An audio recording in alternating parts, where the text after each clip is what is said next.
L'Acadie pleure la perte de l'un de ses grands bâtisseurs. Gilbert Finn s'est éteint mercredi à l'âge de 94 ans.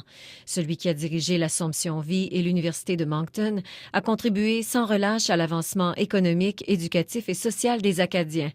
Grand défenseur de son peuple, Gilbert Finn était l'un des 4 émissaires acadiens en France. Il a aussi été lieutenant-gouverneur du Nouveau-Brunswick. Toujours au Nouveau-Brunswick, la nouvelle école des pionniers à Quispamsis, en banlieue de Saint-Jean, a accueilli les 130 élèves et les enseignants francophones de la région pour la première fois. Résultat d'une longue bataille. Les parents réclamaient cette école depuis des années. L'établissement dépasse de loin leurs espérances, avec sa grande cafétéria et ses 18 salles de classe.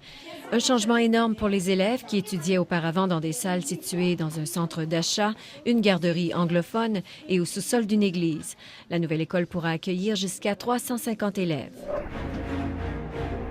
Et le gouvernement du Nouveau-Brunswick cherche encore des solutions pour préserver l'Institut de Memramcook. Il n'a reçu aucune proposition d'achat pour l'édifice historique et doit maintenant voir comment il peut assurer l'avenir de l'ancien collège Saint-Joseph. Ceux qui ont lutté pour la sauvegarde de l'édifice croient que l'échec de cette démarche donne un nouveau souffle aux idées qui avaient été suggérées par un comité de citoyens. Le comité proposait de miser sur l'occupation des locaux par des organismes sans but lucratif.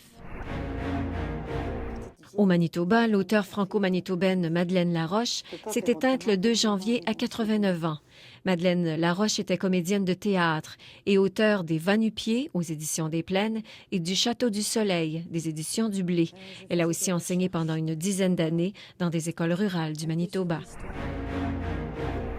En Saskatchewan, Alpha Barry est devenu le nouveau conseiller du Conseil scolaire fransaskois pour la région de Regina.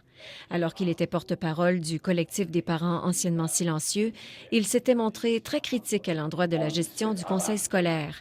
Il souhaite maintenant travailler de concert avec le CSF et ainsi servir la communauté.